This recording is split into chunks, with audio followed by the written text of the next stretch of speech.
नमस्कार, सत श्री अकाल। डे एंड नाइट न्यूज़ ਦੇ ਜਾਗੋ ਪੰਜਾਬ ਸ਼ੋਅ ਵਿੱਚ ਤੁਹਾਡਾ ਸਵਾਗਤ ਹੈ।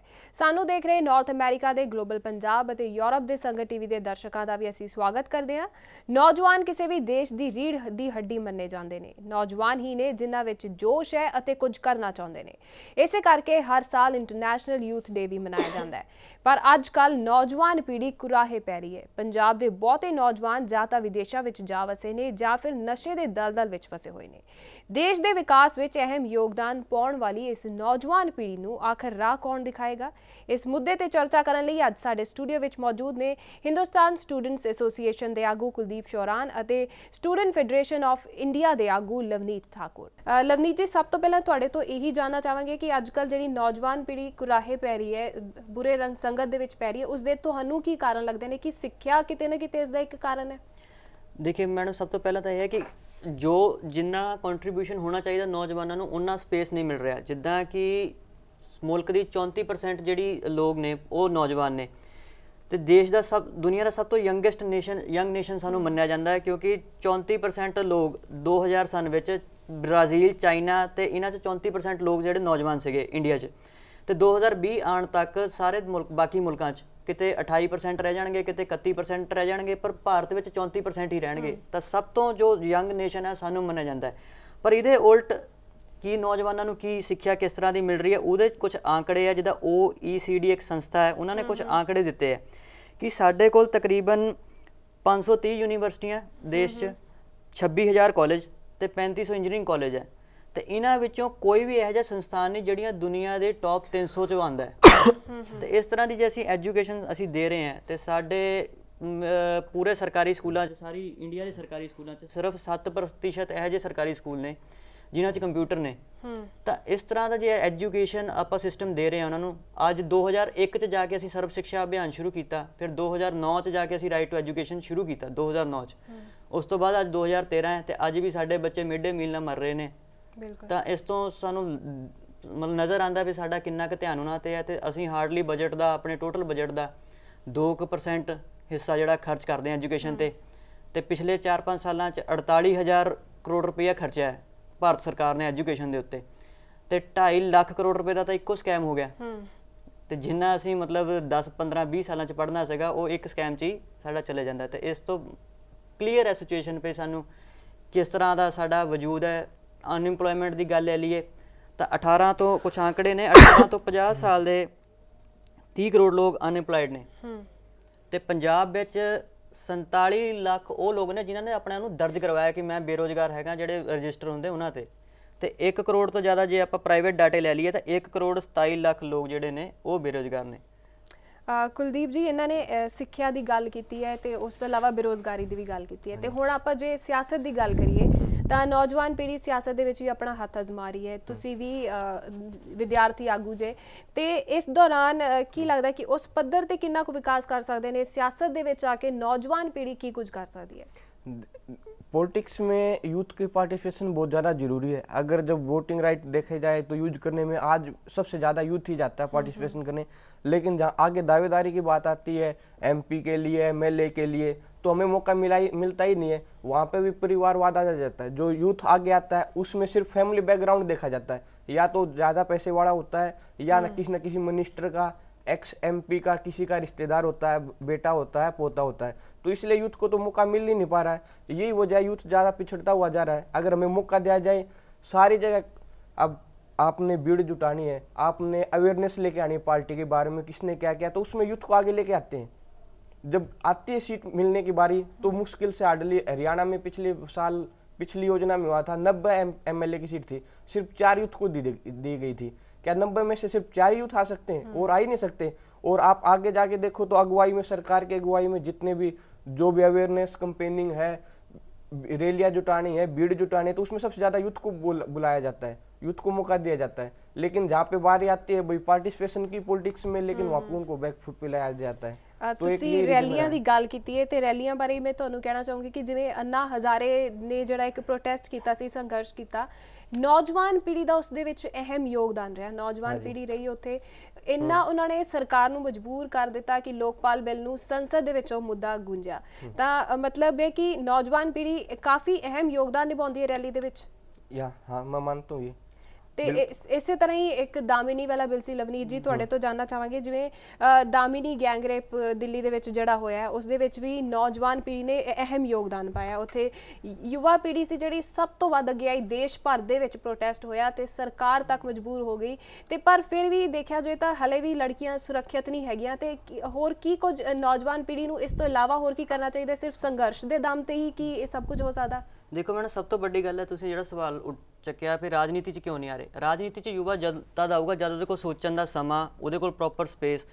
ਸਾਡੇ ਦੇਸ਼ 'ਚ ਯੁਵਾ ਆਉਂਦਾ ਸਭ ਤੋਂ ਪਹਿਲਾਂ ਨੂੰ ਆਪਣੀ ਐਜੂਕੇਸ਼ਨ ਦੀ ਫਿਕਰ ਪੈ ਜਾਂਦੀ ਹੈ, ਐਜੂਕੇਸ਼ਨ ਉਹ ਪੂਰੀ ਕਰਦਾ ਹੈ, ਵਿਚਾਰੇ ਨੂੰ ਨੌਕਰੀ ਦੀ ਫਿਕਰ ਪੈ ਜਾਂਦੀ ਹੈ, ਬੜਾ ਔਖਾ ਹੋ ਕੇ ਨੌਕਰੀ ਲੱਗ ਜਾਂਦਾ, ਫਿਰ ਸਰਕਾਰ ਤਨਖਾਹ ਨਹੀਂ ਦਿੰਦੀ। ਉਸ ਤੋਂ ਬਾਅਦ ਇਸ ਤਰ੍ਹਾਂ ਦੀ ਸਮੱਸਿਆ ਤੋਂ ਉਹਨੂੰ ਇੰਨਾ ਸਪੇਸ ਹੀ ਨਹੀਂ ਪ੍ਰੋਵਾਈਡ ਕੀਤਾ ਜਾਂਦਾ ਕਿ ਉਹ ਰਾਜਨੀਤੀ ਬਾਰੇ ਸੋਚ ਸਕੇ। ਇਹ 'ਚ ਸਰਕਾਰਾਂ, ਮੈਨੂੰ ਲੱਗਦਾ ਕਈ ਵਾਰ ਤਾਂ ਐਂ ਲੱਗਦਾ ਕਿ ਸਰਕਾਰਾਂ ਜਾਣ ਕੇ ਹੀ ਇੱਦਾਂ ਚਾਹੁੰਦੀਆਂ ਵੀ ਇੱਦਾਂ ਹੀ ਚੱਲਦਾ ਰਹੇ ਕਿ ਰਾਜਨੀਤੀ 'ਚ ਹਿੱਸਾ ਲੈਣ ਹੀ ਨਾ। ਹਰਿਆਣਾ 'ਚ ਸਟੂਡੈਂਟ ਇਲੈਕਸ਼ਨ ਬੰਦ ਨੇ, ਸਾਰੇ ਹਰਿਆਣਾ 'ਚ, ਪੰਜਾਬ 'ਚ ਬੰਦ ਨੇ, ਠੀਕ ਹੈ। ਜੇ ਤੁਸੀਂ ਕਾਲਜਾਂ ਦਾ ਕੰਮ ਇਕੱਲਾ ਪੜ੍ਹਾਉਣਾ ਨਹੀਂ, ਡੈਮੋਕ੍ਰੇਸੀ ਸਿਖਾਉਣਾ ਵੀ ਹੈ ਕਿ ਸਾਡੇ, ਜੇ ਉਹਨਾਂ ਦਾ ਇਸੇ ਚੀਜ਼ ਤੋਂ ਤੁਸੀਂ ਵਿਸ਼ਵਾਸ ਉਠਾ ਦੋਗੇ, ਇਲੈਕਸ਼ਨ ਬੰਦ ਕਰ ਦੋਗੇ ਸਟੂਡੈਂਟ ਦਾ, ਤਾਂ ਲੀਡਰਸ਼ਿਪ ਨਿਕਲ ਕੇ ਕਿੱਥੋਂ ਆਊਗੀ? ਇਹ ਜਾਣ ਕੇ ਇੱਕ ਤਰ੍ਹਾਂ ਬੰਦ ਕੀਤੀ ਜਾਂਦੀ ਕਿਉਂਕਿ ਇਹ 'ਚ ਘਰਾਣਿਆਂ ਨੂੰ, ਰਾਜਨੀਤਿਕ ਘਰਾਣਿਆਂ ਨੂੰ ਸੌਖਾ ਹੋ ਜਾਂਦਾ ਆਪਣੇ ਬੱਚੇ ਪਲੇਸ ਕਰਨਾ ਉੱਪਰੋਂ। ਜੇ ਕੋਈ ਬੱਚਾ ਕਾਲਜ ਤੋਂ ਜਿੱਤ ਕੇ ਆਊਗਾ ਤਾਂ ਲੋਕੀ ਨੈਚੁਰਲੀ ਉਹਨੂੰ ਲੀਡਰ ਮੰਨਣਗੇ। ਪਰ ਜ਼ਿਆਦਾਤਰ ਇਹ ਵੀ ਹੁੰਦਾ ਹੈ ਕਿ ਜਿਹੜੇ ਜ਼ਿਆਦਾ ਇੰਟੈਲੀਜੈਂਟ ਸਟੂਡੈਂਟ ਹੁੰਦੇ ਆ ਉਹ ਪੜ੍ਹਾਈ ਦੇ ਵਿੱਚ ਹੀ ਰਹਿ ਜਾਂਦੇ ਆ, ਕੁਝ ਇੰਜੀਨੀਅਰ ਬਣ ਜਾਂਦੇ ਆ, ਡਾਕਟਰ ਬਣ ਜਾਂਦੇ ਆ। ਮੈਂ ਤੁਹਾਨੂੰ ਉਹੀ ਦੱਸਦਾ, ਇੱਕ ਸੋਚਣ ਦਾ ਨਜ਼ਰੀਆ ਮੈਡਮ। ਇਹ ਜੇ ਵਿਦਿਆਰਥੀ ਹੈ, ਯੂਨੀਵਰਸਿਟੀ ਇੱਕ ਇਹੋ ਜਿਹੀ ਜਗ੍ਹਾ ਹੈ ਜਿੱਥੇ ਲੋਕ ਪੋਲੀਟਿਕਸ ਨੂੰ ਸਮਝ ਸਕਦੇ। ਦੇਸ਼ ਦਾ ਬਹੁਤ ਵੱਡਾ ਹਿੱਸਾ ਹੈ ਜਿਹੜਾ ਅੱਜ ਆਪਣੀ ਸਿਰਫ ਰੋਟੀ ਦੀ ਲੜਾਈ ਲੜ ਰਿਹਾ ਤੇ ਉਹਦੇ 'ਚ ਹੀ ਬਿਜ਼ੀ ਹੈ। ਯੂਨੀਵਰਸਿਟੀ ਦਾ ਸਟੂਡੈਂਟ ਹੈ ਜਿਹੜਾ ਹਰ ਚੀਜ਼ ਨੂੰ ਲਾਗੂ ਕਰਨ ਤੋਂ ਪਹਿਲਾਂ ਕੁਝ ਸੋਚਦਾ ਹੈ, ਤੇ ਇਸੇ ਕਰਕੇ ਉੱਥੇ ਪੋਲੀਟਿਕਸ ਹੋਣੀ ਬਹੁਤ ਜ਼ਰੂਰੀ ਹੈ। ਯੂਨੀਵਰਸਿਟੀ ਕਾਲਜਾਂ 'ਚ ਉਹ ਪੜ੍ਹਦੇ ਨੇ, ਉਹਨਾਂ ਕੋਲ ਨਵੀਆਂ ਚੀਜ਼ਾਂ, ਉਹ ਕ੍ਰਿਟਿਸਿਜ਼ਮ ਕਰ ਸਕਦੇ, ਹਰ ਕਿਸੇ ਚੀਜ਼ ਨੂੰ ਇਸੇ ਲਈ ਨਹੀਂ ਮੰਨ ਲੈਂਦੇ ਕਿਉਂਕਿ ਕੋਈ ਕਹਿ ਰਿਹਾ, ਤਾਂ ਉੱਥੇ ਪੋਲੀਟਿਕਸ ਹੋਣਾ ਬਹੁਤ ਜ਼ਰੂਰੀ ਹੈ। ਬਾਕੀ ਤੁਸੀਂ ਕੀਤੀ ਲੜਕੀਆਂ ਦੀ ਗੱਲ, ਤੇ ਉਸ ਦੇ ਆંકੜੇ ਵੀ ਬਹੁਤ ਖਰਾਬ ਨੇ। ਹਰ ਅੱਧੇ ਘੰਟੇ ਵਿੱਚ ਇੱਕ ਰੇਪ ਦੀ ਘਟਨਾ ਜਿਹੜੀ ਹੈ ਉਹ ਸੁਣਨ 'ਚ ਆਉਂਦੀ ਹੈ, ਹਰ ਅੱਧੇ ਘੰਟੇ ਵਿੱਚ ਰੇਪ ਦੀ ਘਟਨਾ ਸੁਣਨ 'ਚ ਆਉਂਦੀ ਹੈ। ਤੇ ਜੈਂਡਰ ਇਨਇਕੁਐਲਿਟੀ ਇੰਨੀ ਜ਼ਿਆਦਾ ਹੈ ਕਿ ਹਰ 1000 ਦੇ ਪਿੱਛੇ 933 ਕੁੜੀਆਂ ਨੇ। ਰਾਜਸਥਾਨ 'ਚ ਜੇ ਸਕੂਲ 'ਚ ਜਾਂਦੇ ਬੱਚੇ, ਤਾਂ ਜਿਹੜੀ 10ਵੀਂ ਤੋਂ ਥੱਲੇ ਵਾਲੀ ਕਲਾਸਾਂ ਹੈ ਉਹਨਾਂ 'ਚ 45 ਕੁੜੀਆਂ ਹੁੰਦੀਆਂ ਤੇ 55 ਮੁੰਡੇ ਹੁੰਦੇ ਆ। ਤੇ ਇਹ ਸੰਖਿਆ 12ਵੀਂ 'ਚ ਆ ਕੇ 100 ਪਿੱਛੇ ਐ ਹੋ ਜਾਂਦੀ ਹੈ ਕਿ 36 ਕੁੜੀਆਂ ਰਹਿ ਜਾਂਦੀਆਂ ਤੇ 64 ਮੁੰਡੇ ਹੁੰਦੇ ਆ। ਤੇ ਇਹ ਸੰਖਿਆ ਵੀ ਇਸ ਤਰ੍ਹਾਂ ਘਟਦੀ ਹੈ। ਤੇ ਉਸੇ ਤਰ੍ਹਾਂ ਦੇ ਮਤਲਬ ਉਹਨੂੰ ਬੰਦ ਲਿਆ ਜਾਂਦਾ ਹੈ। ਤੇ 36% ਬੱਚੇ ਜਿਹੜੇ ਉਹ ਜਨਮ ਲੈਂਦੇ ਹੀ ਮਰ ਜਾਂਦੇ ਆ, ਠੀਕ ਹੈ। ਤੇ ਉਹਨਾਂ 'ਚ 87% ਦਾ ਕਾਰਨ ਇਹ ਹੁੰਦਾ ਹੈ ਕਿਉਂਕਿ ਜਿਹੜੀ ਲੜਕੀ ਦੀ ਸਿਹਤ ਹੈ ਉਹ ਇਸ ਕਾਬਿਲ ਹੈ ਹੀ ਨਹੀਂ ਅੱਜ ਦੇ ਉੱਚ ਕਿ ਉਹ ਇੱਕ ਬੱਚੇ ਨੂੰ ਚੰਗਾ ਜਨਮ ਦੇ ਸਕੇ। ਤਾਂ ਉਹ ਮਤਲਬ ਇਸ ਤਰ੍ਹਾਂ ਦੀ ਨਾ ਉਹਨਾਂ ਦੀ ਖਾਣ 'ਤੇ ਧਿਆਨ ਹੈ, ਮਤਲਬ ਨਾ ਸਰਕਾਰ ਉਹਨਾਂ ਨੂੰ ਇਹੋ ਜਿਹਾ ਮਤਲਬ ਪੋਸ਼ਣ ਦੇ ਰਹੀ ਹੈ ਲੋਕਾਂ ਨੂੰ, ਯੂਥ ਨੂੰ, ਤੇ ਸਪੈਸ਼ਲੀ ਕੁੜੀਆਂ ਦੀ। ਤਾਂ ਤੇ ਇਹਨਾਂ 'ਚ ਵੀ ਕੁਝ ਮਾਮਲੇ ਇਹੋ ਜਿਹੇ ਨੇ ਜਿਹੜੇ 70% ਰਿਪੋਰਟ ਹੀ ਨਹੀਂ ਹੁੰਦੇ। ਮਤਲਬ ਜੇ ਹਰ ਅੱਧੇ ਘੰਟੇ 'ਚ ਇੱਕ ਰੇਪ ਦੀ ਘਟਨਾ ਹੋ ਰਹੀ ਹੈ ਤਾਂ ਉਹਨਾਂ 'ਚੋਂ 70% ਪੁਲਿਸ ਤੱਕ ਪਹੁੰਚਦੀਆਂ ਨਹੀਂ ਹੈ, ਉਹ ਥੱਲੇ ਹੀ ਦੱਬ ਦਿੱਤਾ ਜਾਂਦਾ ਜਾਂ ਸਪਰੈਸਡ ਹੋ ਜਾਂਦਾ। ਤੇ ਇਸ ਤਰ੍ਹਾਂ ਦੀ ਹਾਲਤ ਹੈ ਜੋ ਡਾਟੇ ਕਹਿ ਰਹੇ ਨੇ ਦੇਸ਼ ਵਿੱਚ। ਬਿਲਕੁਲ ਕੁਲਦੀਪ ਜੀ, ਤੁਹਾਡੇ ਤੋਂ ਜਾਣਨਾ ਚਾਹਾਂਗੇ ਕਿ ਜਿਵੇਂ ਨੌਜਵਾਨ ਪੀੜ੍ਹੀ ਜਿਹੜੀ ਹੈ, ਕਹੀ ਜਾਂਦੀ ਕਿ ਰੀੜ੍ਹ ਦੀ ਹੱਡੀ ਹੈ ਦੇਸ਼ ਦੀ, ਪਰ ਉਹੀ ਪੀੜ੍ਹੀ ਅੱਜ ਕੱਲ੍ਹ ਜਿਹੜੀ ਨਸ਼ਿਆਂ ਦੇ ਦਲਦਲ ਦੇ ਵਿੱਚ ਫਸਦੀ ਜਾ ਰਹੀ ਹੈ, ਤੇ ਇਸ ਦਾ ਕੀ ਕਾਰਨ ਤੁਹਾਨੂੰ ਲੱਗਦਾ ਹੈ ਕਿ ਤੇ ਇਹਨਾਂ ਨੂੰ ਆਪਾਂ ਕਿਵੇਂ ਸਿੱਧੇ ਰਾਹ ਤੇ ਪਾ ਸਕਦੇ ਹਾਂ? सबसे बड़ी बात तो ये होती है, हमारे अंदर अवेयरनेस की कमी होती है। जो नॉर्मल स्टूडेंट आते हैं, कई बार क्या होता है, कुछ स्टूडेंट आता है अच्छे परिवार से, नशे से बिल्कुल दूर रहता है, लेकिन साथ में क्लासमेट या हॉस्टल में रूममेट ऐसे मिल जाते हैं, कोई नहीं एक बार ट्राई करो, तो उसी ट्राई में वो हैबिचुअल बन जाता है। कई बार कुछ ऐसे होते हैं, जैसे पंजाब है, हर एक फैमिली से कोई ना कोई बाहर गया हुआ है, पैसे की कोई दिक्कत नहीं है, कोई कमी नहीं है, आगे यहाँ पे आते हैं। पंजाब यूनिवर्सिटी में भी हमने आके देखा, पढ़ाई लिखाई में उनका ध्यान होता ही नहीं है, बस अच्छे वाली लंबे वाली गाड़ी ली घूमते रहे और पैसे खूब मिलते हैं तो बस नशे के राह पे चल जाते वो। ਬਿਲਕੁਲ ਲਵਨੀਤ ਜੀ, ਇਸ ਦਾ ਇੱਕ ਨਾ ਇੱਕ ਕਾਰਨ ਕਿਤੇ ਨਾ ਕਿਤੇ ਬੇਰੋਜ਼ਗਾਰੀ ਨੂੰ ਵੀ ਮੰਨ ਸਕਦੇ ਹਾਂ ਅਸੀਂ? ਹਾਂਜੀ ਮੈਮ, ਬੇਰੋਜ਼ਗਾਰੀ ਡੈਫੀਨੇਟਲੀ ਇੱਕ ਸਭ ਤੋਂ ਵੱਡਾ ਕਾਰਨ ਹੈ। ਜੇ ਕੁਝ ਕਰਨ ਨੂੰ ਤੁਹਾਡੇ ਕੋਲ ਹੋਏਗਾ ਨਹੀਂ, ਮਤਲਬ ਇੰਨਾ ਮੈਂਟਲ ਪ੍ਰੈਸ਼ਰ, ਤਾਂ ਡੈਫੀਨੇਟਲੀ ਕੋਈ ਨਾ ਕੋਈ ਖਾਲੀ ਦਿਮਾਗ, ਜਿੱਦਾਂ ਕਹਿੰਦੇ ਸ਼ੈਤਾਨ ਦਾ ਘਰ ਹੈ, ਤਾਂ ਖਾਲੀ ਦਿਮਾਗ ਜੇ ਹੈ ਤਾਂ ਕੁਛ ਨਾ ਕੁਛ ਤਾਂ ਕਰੇਗਾ ਹੀ। ਤੇ ਨਸ਼ੇ ਦਾ ਵੀ ਤੁਹਾਨੂੰ ਮੈਂ ਥੋੜ੍ਹੇ ਜਿਹੇ ਡਾਟਾ ਦੱਸਣਾ ਚਾਹਾਂਗਾ ਕਿ ਇਹ 'ਚ ਅਸੀਂ ਕੁਛ ਰਿਸਰਚ ਕੀਤੀ ਸੀਗੀ ਤੇ ਸਾਨੂੰ ਪਤਾ ਲੱਗਿਆ ਕਿ 21% ਬੱਚੇ ਜਿਹੜੇ ਪੰਜਾਬ 'ਚ ਉਹ 10ਵੀਂ ਤੋਂ ਪਹਿਲਾਂ ਸ਼ਰਾਬ ਦਾ ਸੇਵਨ ਕਰ ਚੁੱਕੇ ਹੁੰਦੇ ਆ, ਤੇ 41% ਬੱਚੇ 12ਵੀਂ ਤੱਕ ਪਹੁੰਚੇ ਸ਼ਰਾਬ ਦਾ ਸੇਵਨ ਕਰਨ ਲੱਗ ਪੈਂਦੇ ਆ। ਤੇ ਇਸ ਤੋਂ ਮਤਲਬ ਪਤਾ ਲੱਗਦਾ ਹੈ ਕਿ ਤੇ ਨਸ਼ੇ ਦੇ ਨਾਲ ਹੀ ਉਹਨਾਂ ਦਾ ਮੈਂਟਲ ਸਟੇਟਸ ਵੀ ਥੋੜ੍ਹਾ ਹੋਰ ਅਜੀਬ ਤਰ੍ਹਾਂ ਦਾ ਹੋ ਰਿਹਾ, ਝਗੜੇ ਇਹ ਉਹ, ਮਤਲਬ ਇਸ ਤਰ੍ਹਾਂ ਮਤਲਬ ਕਰਨ ਲਈ ਕੁਛ ਨਹੀਂ ਹੈ ਤੁਹਾਡੇ ਕੋਲ, ਤਾਂ ਇਸ ਤਰ੍ਹਾਂ ਦੀ ਸਮੱਸਿਆਵਾਂ ਆਉਣਗੀਆਂ ਹੀ। ਤੇ ਪਿਛਲੇ ਟਾਈਮ ਦੇ ਪਿਛਲੇ ਕੁਝ ਸਾਲਾਂ ਦਾ ਰਿਕਾਰਡ ਹੈ 284 ਬੱਚੇ ਜਿਹੜੇ ਆ ਉਹ ਝਗੜ ਕੇ ਸਕੂਲਾਂ ਦੇ ਦੌਰਾਨ ਹੋਣ ਵਾਲੀ ਲੜਾਈਆਂ ਦੇ ਵਿੱਚ ਮਰੇ ਨੇ ਪਿਛਲੇ ਕੁਝ ਸਾਲਾਂ 'ਚ। ਤੇ ਇਹ ਹਾਲਤ ਇਕੱਲੀ ਆਪਣੇ ਮੁਲਕ ਦੀ ਨਹੀਂ ਹੈ, ਅਮਰੀਕਾ ਦੇ ਵਿੱਚ ਵੀ ਇਹੋ ਜਿਹੀਆਂ ਘਟਨਾ ਆਮ ਦੇਖਣ ਨੂੰ ਮਿਲਦੀਆਂ ਕਿ ਕਿਸੇ ਬੱਚੇ ਨੇ ਸਕੂਲ 'ਚ ਗੋਲੀਆਂ ਚਲਾਤੀਆਂ, ਆਪਣੇ ਘਰੋਂ ਲਾਇਸੈਂਸੀ ਹਥਿਆਰ ਲੈ ਕੇ ਉੱਥੇ ਕਤਲ ਕਰਤਾ। ਤਾਂ ਜਦ ਇਹ ਅਨਰੈਸਟ ਪੈਦਾ ਹੋ ਰਿਹਾ ਅੱਜ ਦੀ ਸੁਸਾਇਟੀ 'ਚ, ਇਹ ਬੜਾ ਮਤਲਬ ਗੰਭੀਰ ਵਿਸ਼ਾ, ਇਹਨੂੰ ਦੇਖਣ ਦੀ ਲੋੜ ਹੈ। ਲਵਨੀਤ ਜੀ, ਤੁਸੀਂ ਅਨਰੈਸਟ ਦੀ ਗੱਲ ਕੀਤੀ ਸੀ, ਤੇ ਕੀ ਨੌਜਵਾਨਾਂ ਦੇ ਵਿੱਚ ਇੰਨਾ ਜ਼ਿਆਦਾ ਮਤਲਬ ਇਹ ਅਨਰੈਸਟ ਹੋ ਗਿਆ ਹੈ ਕਿ ਉਹ ਵਿਦੇਸ਼ਾਂ ਵਿੱਚ ਜਾ ਵਸੇ ਨੇ, ਉਹ ਇੱਧਰ ਆਉਣਾ ਹੀ ਨਹੀਂ ਚਾਹੁੰਦੇ ਹੁਣ? ਮੈਡਮ ਦੇਖੋ, ਇਹਦੇ ਵੀ ਕਾਰਨ ਨੇ, ਵਿਦੇਸ਼ਾਂ 'ਚ ਜਾ ਰਹੇ, ਉੱਥੇ ਉਹਨਾਂ ਨੂੰ ਲੱਗਦਾ ਹੈ ਕਿ ਉਹਨਾਂ ਦੀ ਮਿਹਨਤ ਦਾ ਉਹਨਾਂ ਨੂੰ ਕੁਝ ਜਿਹੜਾ ਰਿਵਾਰਡ ਉਹ ਮਿਲ ਰਿਹਾ ਹੈ। ਹੁਣ ਆਪਣੇ ਇਹ ਹਾਲ ਹੈ ਕਿ ਈਵਨ ਨੇਪਾਲ ਬਾਰੇ ਮੁਲਕਾਂ 'ਚ ਉਹਨਾਂ ਨੇ ਰੇਟ ਤੈਅ ਕੀਤੇ ਹੈ ਮਤਲਬ ਲੇਬਰ ਦੇ ਕਿ 390 ਰੁਪਏ ਜੋ ਹੈ ਉਹ ਅਸੀਂ ਦੇਵਾਂਗੇ ਇੱਕ ਵੇਟਰ ਨੂੰ, ਉੱਥੇ ਰੇਟ ਤੈਅ ਹੈ 390 ਮੀਨਸ 12,000 ਰੁਪਏ ਜਿਹੜੇ ਉਹ ਮਹੀਨੇ ਦੇ ਉਹ ਵੇਟਰ ਇੱਕ ਕਮਾਉਂਦਾ ਹੈ।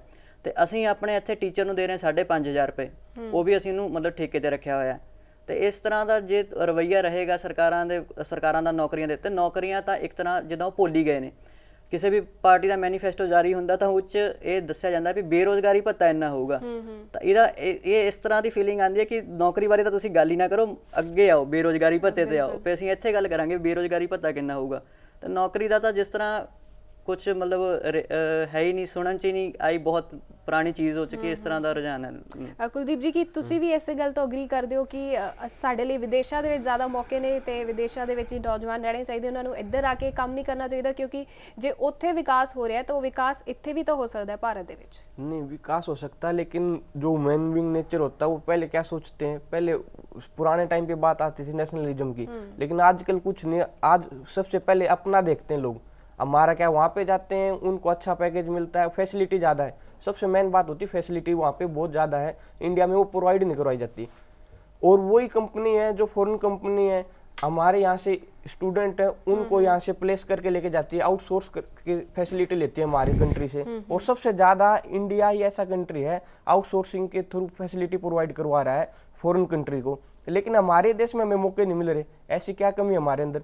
जो गवर्नमेंट है वो चांस ही नहीं दे रही, अपॉर्चुनिटी नहीं दे रही यंग जनरेशन को, जिससे उनको मौका मिले यहाँ पे काम करने का। ਇਹ ਵੀ ਗੱਲ ਮੈਡਮ ਇਹ ਪਹਿਲਾਂ ਤੱਕ ਹੀ ਸੀਗੀ 2007 ਤੱਕ। ਹੁਣ 63% ਯੁਵਾ ਵੀ ਅਮਰੀਕਾ 'ਚ ਮੰਨਦੇ ਨੇ ਕਿ ਸਾਨੂੰ ਸਾਡੀ ਪਸੰਦ ਦੀ ਨੌਕਰੀ ਨਹੀਂ ਮਿਲ ਰਹੀ। 2007 ਦੀ ਰਿਸੈਸ਼ਨ ਤੋਂ ਬਾਅਦ ਬਹੁਤ ਆંકੜੇ ਚੇਂਜ ਹੋਏ ਨੇ, ਉਹਨਾਂ ਕੋਲ ਆਪ ਨੌਕਰੀਆਂ ਨਹੀਂ ਹੈ ਉਸ ਟਾਈਮ, ਉੱਥੇ ਯੂਥ ਆਪ ਬਹੁਤ ਮਤਲਬ ਸਟਰਗਲ ਕਰ ਰਿਹਾ ਨੌਕਰੀਆਂ ਲਈ। ਤਾਂ ਇਹ ਹੁਣ ਕੋਈ ਆਪਸ਼ਨ ਨਹੀਂ ਹੈ ਬਜਾਏ ਕਿ ਸਾਡੀਆਂ ਸਰਕਾਰਾਂ ਅੱਗੇ ਆਉਣ, ਨੀਤੀਆਂ ਇਸ ਤਰ੍ਹਾਂ ਦੀਆਂ ਬਣਾਉਣ ਜਿਹੜੀਆਂ ਸਾਡੇ ਕੋਲ ਪਾਵਰ ਹੈ, ਲੇਬਰ ਹੈ, ਯੂਥ ਹੈ, ਤਾਕਤ ਹੈ, ਉਹਨੂੰ ਸਹੀ ਜਗ੍ਹਾ ਵਰਤਿਆ ਜਾਵੇ।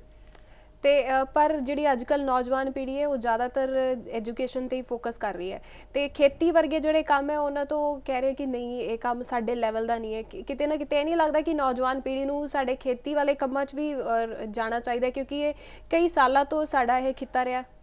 ਇਹ ਮੈਡਮ ਇਹ ਅਸਲ 'ਚ ਜਿਹੜੀਆਂ ਮਲਟੀਨੈਸ਼ਨਲ ਕੰਪਨੀਆਂ ਜਾਂ ਉਹਨਾਂ ਦੀ ਦਖਲ ਵੱਧਦੀ ਗਈ ਇੰਡੀਆ 'ਚ, ਉਹਨਾਂ ਨੇ ਇੱਕ ਰੁਝਾਨ ਪੈਦਾ ਕੀਤਾ।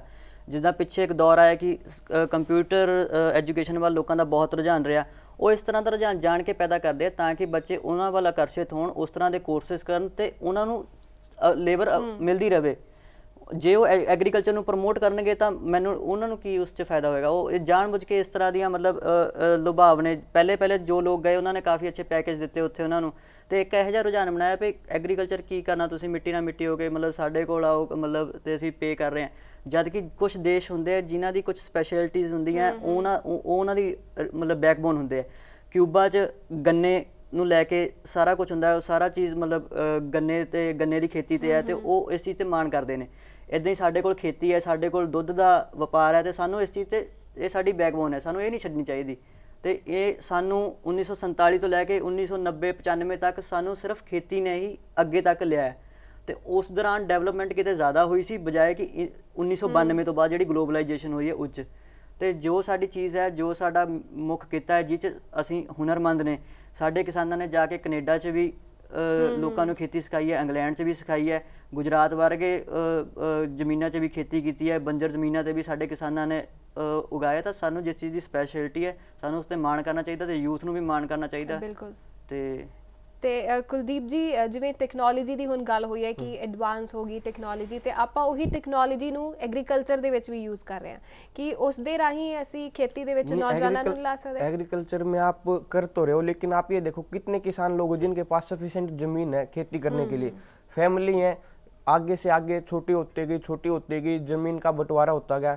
कुछ तो फैमिली ऐसी हैं जिनके पास 2-2 4-4 एकड़ जमीन है, वो अपना घर के बारे में सोचेंगे, भाई गेहूं उगा ली, कनक उगा ली, घर का काम कैसे चल जाओ, भाई बाहर से नहीं लेना, आप खरीदना पड़े आपको। कुछ किसान ऐसे हैं जिनके पास 100-100 200-200 एकड़ है, वो तो टेक्नोलॉजी का यूज भी करे, सब्सिडी वगैरह उन सब का बेनिफिट मिल रहा है। लेकिन जो छोटी फैमिली है उनके लिए पानी भी नहीं होता लगाने के लिए। जैसे नहर का पानी है, हरियाणा में टाइम बांधा हुआ, भाई हर 1 एकड़ के पीछे आपको 20 मिनट मिलते हैं। 20 मिनट में आप कितना पानी लगा लोगे 1 एकड़ में, तो उससे कहाँ डेवलपमेंट करोगे। अगर आपने नया वो हैंड सेट लगाना है, पंप सेट लगाना है अपने खेत में, तो उसके लिए कम से कम 1.5 लाख रुपए का खर्चा आता है। वो एक 4 एकड़ वाला किसान नॉर्मली कर नहीं सकता। अब बैंकों में जाते हैं, चक्कर काटते रहते, लोन मिलता है नहीं टाइम पे। किसान क्रेडिट कार्ड शुरू किया गया था, भाई 4% इंटरेस्ट रेट पे मिलेगा, लेकिन वो मिलता कहाँ है, कितने किसानों को मिलता है। दिक्कत ये है, जब किसान उनको कोई सब्सिडी नहीं मिल रही, कोई गवर्नमेंट फैसिलिटी प्रोवाइड नहीं करा रही, तो कहाँ सोच सकते आप एग्रीकल्चर आगे बढ़ेगा। हाँ, कुछ कंपनियां अब उन्होंने क्या किया, लीज पे जमीन लेके खेती खुद स्टार्ट की है, जैसे पेप्सी वगैरह है और है, ये क्या करते हैं, इनको कुछ एक प्रोडक्ट होता है उसकी जरूरत होती है, वो डायरेक्टली क्या करते हैं, लीज पे जमीन लेके खुद उगाते हैं। किसान ही खेती करता है, लेकिन वो सारे बीज वगैरह खुद देते हैं, देखभाल खुद करते हैं, और प्रोडक्ट को डायरेक्ट अपनी कंपनी में ले लेते हैं, खरीद लेते हैं किसानों से लीज पे जमीन लेके। तो अब जो किसान वो कहाँ पे यूज कर पाएंगे अपनी जमीन का अपने हिसाब से। ਬਿਲਕੁਲ। ਤੇ ਲਵਨੀਤ ਜੀ, ਅੱਜ ਕੱਲ ਜਿਹੜੀ ਨੌਜਵਾਨ ਪੀੜ੍ਹੀ, ਅਸੀਂ ਮੁੜ ਤੋਂ ਉਸੇ ਮੁੱਦੇ ਤੇ ਆਉਂਦੇ ਆ ਕਿ ਨੌਜਵਾਨ ਪੀੜ੍ਹੀ ਕੁਰਾਹੇ ਤੇ ਪੈ ਰਹੀ ਹੈ, ਤੇ ਇਸ ਦੇ ਪਿੱਛੇ ਕਿਤੇ ਨਾ ਕਿਤੇ ਕਾਰਨ ਨਿਊਕਲੀਅਰ ਫੈਮਿਲੀਜ਼ ਤਾਂ ਨਹੀਂ, ਕਿਉਂਕਿ ਪਹਿਲੇ ਜੁਆਇੰਟ ਫੈਮਿਲੀਜ਼ ਹੁੰਦੀਆਂ ਸੀ, ਉਹਨਾਂ ਨੂੰ ਪਤਾ ਸੀ ਕਿ ਕੀ ਕਰਨਾ ਹੈ ਕੀ ਨਹੀਂ ਕਰਨਾ, ਉਹਨਾਂ ਨੂੰ ਸਾਰੇ ਰਿਸ਼ਤੇ ਸਮਝ ਆਉਂਦੇ ਸੀ। ਹੁਣ ਇਸ ਦੇ ਪਿੱਛੇ ਕਿਤੇ ਇੱਕ ਉਹ ਕਾਰਨ ਵੀ ਤਾਂ ਨਹੀਂ ਹੈ? ਉਹ ਕਾਰਨ ਵੀ ਹੈ ਮੈਡਮ ਕਿਤੇ, ਕਿਉਂਕਿ ਪਹਿਲਾਂ ਜੁਆਇੰਟ ਫੈਮਿਲੀਜ਼ ਹੁੰਦੀਆਂ ਸੀਗੀਆਂ, ਉਹਨਾਂ ਨੂੰ ਪ੍ਰੋਪਰ ਟਾਈਮ ਮਿਲਦਾ ਸੀ ਫੈਮਿਲੀ 'ਚ, ਉਹਨਾਂ ਨੂੰ ਚੰਗੀ ਮਤਲਬ ਸਿੱਖਿਆ ਜਾਂ ਚੰਗੇ ਐਕਸਪੀਰੀਅੰਸਿਸ ਲੋਕਾਂ ਨਾਲ ਮਿਲਣਾ ਗਿਲਣਾ, ਇਕੱਲੇ ਰਹਿਣ ਦਾ ਸਮਾਂ ਘੱਟ ਜਾਂਦਾ ਸੀਗਾ, ਜਿਹੜਾ ਅੱਜ ਕੱਲ੍ਹ ਬੱਚਾ ਇਕਾਂਤ 'ਚ। ਇੱਕ ਤਾਂ ਪਹਿਲੇ ਤਾਂ ਹੁਣ ਕੁਝ ਸਾਲਾਂ ਪਹਿਲੇ ਤਾਂ ਇਹ ਸਿਚੁਏਸ਼ਨ ਮਤਲਬ ਸ਼ੁਰੂ ਹੋ ਗਈ ਸੀ ਕਿ ਦੋਨੇ ਪੇਰੈਂਟਸ ਜੌਬ ਕਰ ਰਹੇ ਸੀਗੇ ਤੇ ਬੱਚੇ ਨੂੰ ਘੱਟ ਟਾਈਮ ਮਿਲਦਾ ਸੀ ਪੇਰੈਂਟਸ ਨਾਲ। ਪਰ ਹੁਣ ਕੁਝ ਦਿਨਾਂ 'ਚ ਤਾਂ ਇਸ ਤਰ੍ਹਾਂ ਦੀ ਸਿਚੁਏਸ਼ਨ ਵੀ ਆ ਗਈ ਕਿ ਪੇਰੈਂਟਸ ਵੀ ਇਕੱਠੇ ਨਹੀਂ ਰਹਿ ਰਹੇ, ਮਤਲਬ ਕਾਫੀ ਇਹ ਵਧੇ ਨੇ ਕੇਸਿਸ ਇਹੋ ਜਿਹੇ ਕਿ ਸੈਪਰੇਸ਼ਨਸ ਹੋ ਰਹੀਆਂ ਲਗਾਤਾਰ, ਤੇ ਜਾਂ ਬੱਚਾ ਆਪਣੀ ਮਦਰ ਨਾਲ ਰਹਿ ਰਿਹਾ ਜਾਂ ਫਾਦਰ ਨਾਲ ਰਹਿ ਰਿਹਾ, ਤੇ ਜਦ ਮਤਲਬ ਉਹਨਾਂ ਨੂੰ ਪ੍ਰੋਪਰ ਟਾਈਮ ਨਹੀਂ, ਉਹਨਾਂ ਨਾਲ ਮਤਲਬ ਫੈਮਿਲੀ ਦਾ ਉਹ ਨਹੀਂ, ਫੈਮਿਲੀ ਦੇ ਨਾਲ ਇੱਕ ਪਿਆਰ ਨਹੀਂ, ਇੱਕ ਕਨੈਕਸ਼ਨ ਨਹੀਂ ਹੈ ਉਹਨਾਂ ਦਾ, ਕਿ ਫਿਰ ਉਸ ਤਰ੍ਹਾਂ ਉਹਨਾਂ ਦਾ ਮਾਈਂਡ ਵੀ ਜਿਹੜਾ ਹੈ ਉਹ ਥੋੜ੍ਹਾ ਰੂਡ ਤਰੀਕੇ ਦਾ ਬਣਦਾ ਜਾ ਰਿਹਾ, ਅਤੇ ਉਹਨਾਂ ਦਾ ਕੋਈ ਉਹ ਵੀ ਨਹੀਂ ਰਹਿ ਗਿਆ, ਮਤਲਬ ਇਹਨਾਂ ਨਾਲ ਰਿਸ਼ਤੇ ਨਾਤੇ ਵਾਲਾ ਉਹਨਾਂ 'ਚ ਕੋਈ ਵਿਸ਼ਵਾਸ ਵੀ ਘਟਦਾ ਜਾ ਰਿਹਾ। ਤਾਂ ਇਸ ਤਰੀਕੇ ਦਾ ਉਹਨਾਂ ਦਾ ਮਤਲਬ ਇੱਕ ਤਰ੍ਹਾਂ ਕਹਿ ਲਓ ਕਿ ਮੈਂਟਲ ਹਰਾਸਮੈਂਟ ਹੀ ਹੈ ਜੋ ਹੁੰਦੀ ਹੈ, ਅਤੇ ਉਹ ਵੱਧ ਰਹੀ ਹੈ ਇਹਨਾਂ ਦਿਨਾਂ 'ਚ ਇਹ ਫੈਮਲੀਜ਼ ਦੇ ਡਿਸਪਿਊਟ ਕਰਕੇ। ਲਵਨੀਤ ਜੀ, ਅਸੀਂ ਵਾਰੀ ਗੱਲ ਕਰ ਰਹੇ ਹਾਂ ਕਿ ਸਰਕਾਰ ਨੂੰ ਕੁਝ ਕਰਨਾ ਚਾਹੀਦਾ ਨੌਜਵਾਨਾਂ ਲਈ।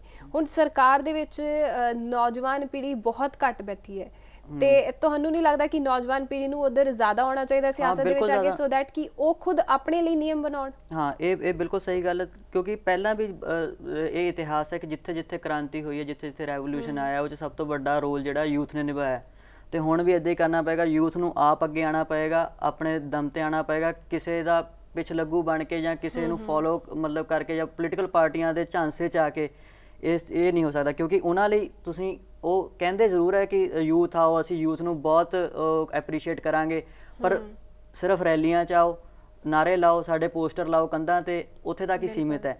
ਜੇ ਅਸੀਂ ਡਾਟਾ ਦੀ ਗੱਲ ਕਰੀਏ ਤਾਂ ਜੇ ਅਸੀਂ ਸਭ ਤੋਂ ਘੱਟ ਉਮਰ ਦੇ 70 ਜਾਂ 75 ਸਾਂਸਦ ਦੇਖੀਏ ਤਾਂ ਉਹਨਾਂ 'ਚ 2-3 ਹੀ ਐਸੇ ਨੇ ਜਿਨ੍ਹਾਂ ਦਾ ਰਾਜਨੀਤਿਕ ਘਰਾਣੇ ਨਾਲ ਸੰਬੰਧ ਨਹੀਂ ਹੈ ਕਿਸੇ ਨਾਲ।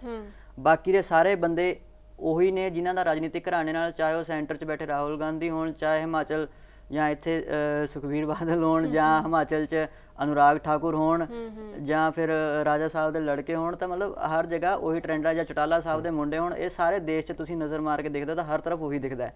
ਅਤੇ ਯੂਥ ਨੂੰ ਇਸ ਤਰ੍ਹਾਂ ਦੀ ਡੀਕ 'ਚ ਨਹੀਂ ਬੈਠੇ ਰਹਿਣਾ ਚਾਹੀਦਾ, ਆਪਣੇ ਘਰਾਂ 'ਚੋਂ ਬਾਹਰ ਨਿਕਲ ਕੇ ਆ ਕੇ ਤੇ ਮੇਨ ਸਟ੍ਰੀਮ ਪੋਲੀਟਿਕਸ 'ਚ ਆਉਣਾ ਚਾਹੀਦਾ ਹੈ, ਤਾਂ ਹੀ ਉਹ ਡਿਸੀਜਨ ਲੈ ਸਕਦੇ ਨੇ। ਮੇਨ ਸਟ੍ਰੀਮ ਪੋਲੀਟਿਕਸ ਤੁਸੀਂ ਕਿਹਾ ਯੂਥ ਨੂੰ ਆਉਣਾ ਚਾਹੀਦਾ, ਤੇ ਕੁਲਦੀਪ ਜੀ, ਯੂਥ ਦੇ ਵਿੱਚ ਲੜਕੀਆਂ ਵੀ ਹੁੰਦੀਆਂ ਨੇ, ਤੇ ਪੋਲੀਟਿਕਸ ਦੇ ਵਿੱਚ ਜੇ ਗੱਲ ਕਰੀਏ ਤਾਂ ਬਹੁਤ ਘੱਟ ਲੜਕੀਆਂ ਨੇ ਜਿਹੜੀ ਆਪਣੀ ਕਿਸਮਤ ਅਜ਼ਮਾਉਣੀਆਂ ਦੇ।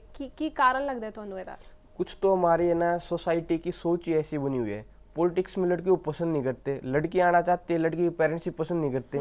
लड़कियां भी वो आगे आ रही हैं जिसका फैमिली बैकग्राउंड पॉलिटिक्स में है, नहीं तो जो नॉर्मल परिवार से आते हैं उनको कहते हैं नहीं आप अपनी एजुकेशन पूरी करो। एजुकेशन पूरी करते बस उनको ये होता है फैमिली को भी हमें अपनी जिम्मेवारी पूरी करनी है, जल्दी से जल्दी शादी करा दी भाई, क्योंकि हम अपनी जिम्मेवारी से मुक्त हो जाएं। ये नहीं सोचते हैं भी आपकी बेटी है, बेटे के बराबर है, इसके भी कुछ राइट हैं, तो इसको भी मौका मिलना चाहिए, जो चाहती है वो करने का मौका दिया जाए। लेकिन इंडिया में हमारी सोच ही ऐसी है, सोसाइटी की सोच ही ऐसी है, वो मौका नहीं दिया जा रहा। जो मौका दे रहे हैं वो कौन दे रहे हैं? जो पॉलिटिक्स में पहले से बैठे हुए हैं, परिवारवाद है, उनको पता है भाई इसको इजीली चांस मिल जाना है आगे जाने के लिए। तो ये वजह होती है भाई लड़की आगे नहीं आ पाती। कुछ हमारी सोसाइटी में और भी आसपास के पड़ोसी हो गए और हो गए, उनकी भी ये सोच होती है ये वो कर रही हैं, पॉलिटिक्स में जा रही है, बनेंगी सोनिया गांधी, ये बनेगी वो, तो थोड़े कमेंट इस टाइप में मारते हैं। तो फैमिली वालों को कहीं से पता लगता तो कहते नहीं आप घर ही चलो, आप अपने एजुकेशन पे ध्यान दो, आपने पॉलिटिक्स में आना ही नहीं है। ਪਰ ਲਵਨੀਤ ਜੀ ਜੇ ਆਪਾਂ ਦੇਖੀਏ ਤਾਂ ਐਜੂਕੇਸ਼ਨ ਪੁਆਇੰਟ ਆਫ ਵਿਊ ਤੋਂ ਲੜਕੀਆਂ ਨੇ ਸਕੂਲਾਂ ਤੇ ਵੀ ਮੱਲਾਂ ਮਾਰੀਆਂ ਨੇ ਤੇ ਕਾਲਜ ਲੈਵਲ ਤੇ ਵੀ ਉਹ ਕਾਫੀ ਸਭ ਤੋਂ ਅੱਗੇ ਕੁੜੀਆਂ ਹੀ ਰਹਿੰਦੀਆਂ ਨੇ ਤੇ ਇਸ ਤੋਂ ਇਹੀ ਸਾਬਤ ਹੁੰਦਾ ਹੈ ਕਿ ਕੁੜੀਆਂ ਮੁੰਡਿਆਂ ਨਾਲੋਂ ਥੋੜੀਆਂ ਜ਼ਿਆਦਾ ਇੰਟੈਲੀਜੈਂਟ ਨੇ ਤੇ ਜੇ ਉਹੀ ਇੰਟੈਲੀਜੈਂਟ ਲੜਕੀਆਂ ਜੇ ਸਿਆਸਤ ਦੇ ਵਿੱਚ ਆ ਜਾਣ ਤਾਂ ਲੱਗਦਾ ਨਹੀਂ ਕਿ ਦੇਸ਼ ਦਾ ਵਿਕਾਸ ਜ਼ਿਆਦਾ ਹੋ ਸਕਦਾ। ਸਿਆਸਤ 'ਚ ਦੇਖੋ ਜਦ ਇਹ ਰਿਹਾ ਵੀ ਜਦ ਤੱਕ ਕੁੜੀਆਂ ਆਈਆਂ ਤਾਂ ਉਹਨਾਂ ਨੇ ਚੰਗਾ ਪਰਫਾਰਮ ਕੀਤਾ ਹੈ। ਸੋਨੀਆ ਗਾਂਧੀ ਸੈਂਟਰ 'ਚ ਕਰ ਰਹੇ ਨੇ, ਮਾਇਆਵਤੀ ਯੂਪੀ ਦੇ ਰਹੇ ਨੇ ਮੁੱਖ ਮੰਤਰੀ, ਮਮਤਾ ਬਨਰਜੀ ਵੈਸਟ ਬੰਗਾਲ 'ਚ ਮੁੱਖ ਮੰਤਰੀ, ਚਾਹੇ ਮਤਲਬ ਜੋ ਵੀ ਕਰ ਰਹੇ ਨੇ, ਪਰ ਜੇ ਆਂਦੇ ਤਾਂ ਮਤਲਬ ਗੇਨ ਤਾਂ ਕਰਦੇ ਤਾਂ ਐਪਰੀਸ਼ੀਏਟ ਕਰਦੇ ਹਾਂ ਅਸੀਂ। ਕੋਈ ਵੀ ਜੇ ਲੜਕੀ ਆਵੇ ਪੋਲਿਟਿਕਸ 'ਤੇ ਬਹੁਤ ਹੈ, ਕਿਉਂਕਿ ਅੱਧੀ ਸੰਖਿਆ ਹੈ ਦੇਸ਼ ਦੀ ਉਹ, ਤੇ ਜੇ ਅੱਧੀ ਸੰਖਿਆ ਚੁੱਪਚਾਪ ਬੈਠੀ ਰਹੂਗੀ ਜੇ ਘਰਾਂ 'ਚ ਤਾਂ ਫਿਰ ਉਹ ਕਿਸੇ ਵੀ ਤਰ੍ਹਾਂ ਦਾ ਜੋ ਹੈ ਵਿਕਾਸ ਸੰਭਵ ਹੋ ਹੀ ਨਹੀਂ ਸਕਦਾ ਬਿਨਾਂ ਉਹਨਾਂ ਦੀ ਉਸ ਤੋਂ ਪਾਰਟਿਸਿਪੇਸ਼ਨ ਤੋਂ। ਤਾਂ ਬਹੁਤ ਜ਼ਰੂਰੀ ਹੈ ਉਹ ਆਉਣ ਤੇ ਪਾर्टिसिपेट ਕਰਨ ਤਾਂ कि देश ਨੂੰ चंगा। पंजाब यूनिवर्सिटी उसमें भी 70% लड़कियां हैं, लेकिन लड़कियां प्रेसिडेंट की पोस्ट के लिए आती नहीं है। कई बार किसी को बोलो भी आप भी अच्छा बोल सकते हो, अच्छा काम कर सकते हो पंजाब यूनिवर्सिटी में, लेकिन नहीं, घर पेरेंट्स अलाउ नहीं करते। ਯਾਨੀ ਕਿ ਵਿਦਿਆਰਥੀ ਪੱਧਰ ਤੇ ਹੀ ਉਹਨਾਂ ਨੂੰ ਰੋਕ ਲਿਆ ਜਾਂਦਾ ਹੈ, ਉਹ ਨਹੀਂ ਆਉਣੀਆਂ ਚਾਹੁੰਦੀਆਂ, ਖੁਦ ਹੀ ਨਹੀਂ ਆਉਣੇ।